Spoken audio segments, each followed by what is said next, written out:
into the excitement, because I think there's you can kind of handle this two ways. It's like you will see a lot of people when they see a lot of success around them kind of start talking to themselves about why it's not happening for them. And that won't move you forward.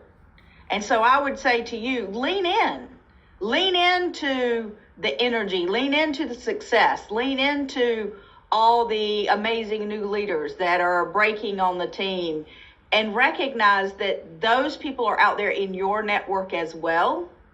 And if you can take that energy and put it out to your network, build for this call that Brian's going to be doing tonight. I mean, the call you did the other day, Brian, Saturday, you were freaking off the chain.